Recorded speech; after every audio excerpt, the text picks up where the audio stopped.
So we are about to pass 100,000 American deaths due to COVID-19. 100,000.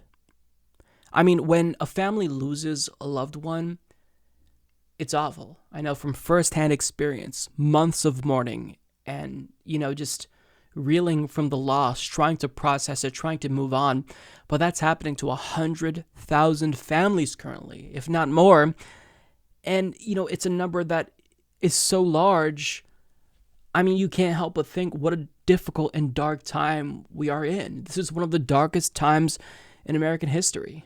This is so tragic. There aren't words to really describe how awful this is. There's just no words for it.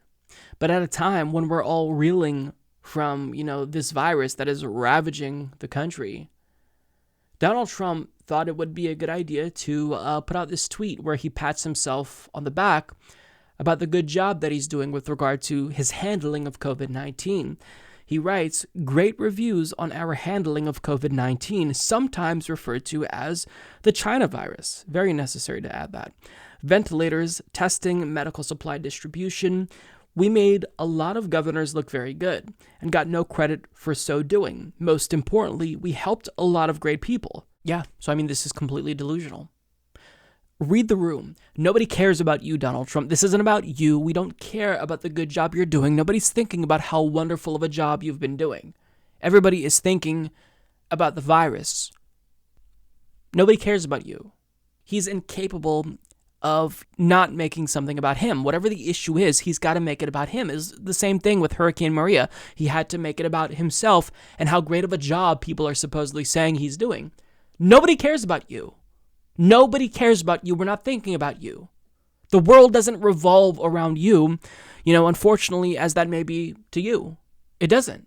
So, the fact that he's not reading the room, it's a very Trumpian thing to do, but this is delusional. He's saying that he's handling this in a good way, and he specifically points out testing.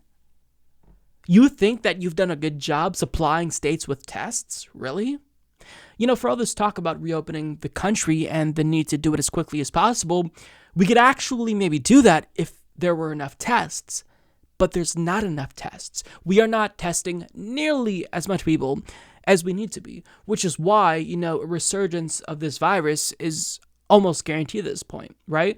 Because if you reopen the country when it's still, destroying the country, wreaking havoc on Americans, then how do you expect it to ever go away if you're not testing enough people, if you're not doing contact tracing? So he's delusional.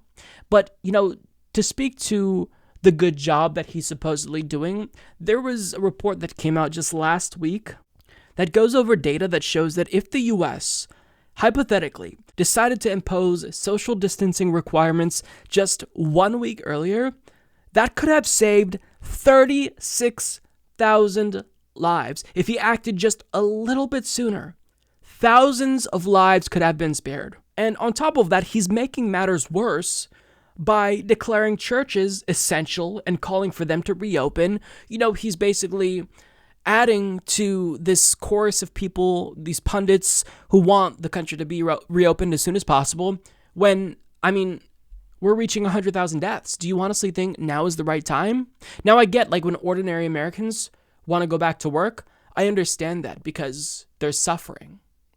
So, it's not like Donald Trump just failed when it comes to not acting. He continues to fail because he's not acting when it comes to an economic response. Why haven't we seen a temporary UBI? Why haven't we seen, rent cancellation? He is a failure in every single sense of the word. Sure, you can give him credit for postponing student loan repayments. And, he's going to boast about that $1,200 stimulus, but that's not enough. That's not enough. And it's funny, I just got my stimulus over the weekend, and to see his name on the check is surreal. He wants all of the credit, but he doesn't want to take responsibility for the areas where he failed.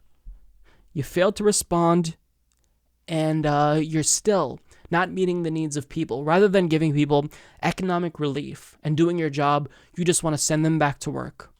And you don't even care what the consequences of that action will be. Sure, they may go back to work if we reopen a little bit too early and end up getting COVID-19 and dying, but that doesn't matter to Donald Trump. And sure, the economy is important, but you're not going to save the economy if you send people back to work too early and they end up dying and getting sick, because that too is bad for the economy. So not only has he mishandled this virus in a way that is undeniable, but he's still not taking the proper action. We still don't have enough tests. We don't have economic relief. And he can't read the room because now he's wanting everyone to pat him on the back. No, we're not going to pat you on the back. And, to show you how out of touch he is, his slogan for 2020, keep America great, at a time when more than 100,000 Americans will have died by the time that the November election takes place. His campaign slogan is keep America great.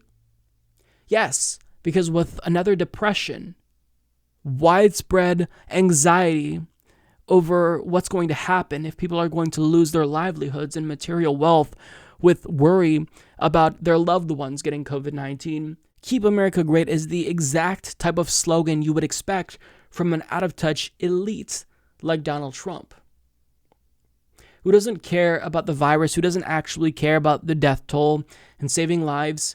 He doesn't care what happens. Like, 1 million people could die, and the only thing that he would care about is that you think he did a good job throughout this process, that without him, we'd be worse off. He doesn't care about suffering. He just wants you to think that he did a good job because he's a narcissist. But saying that is, it doesn't even mean anything because it's so obvious, right? So, this guy is a fucking absolute tool, and for him to tweet this right now and pat himself on the back as we reach this horrible milestone,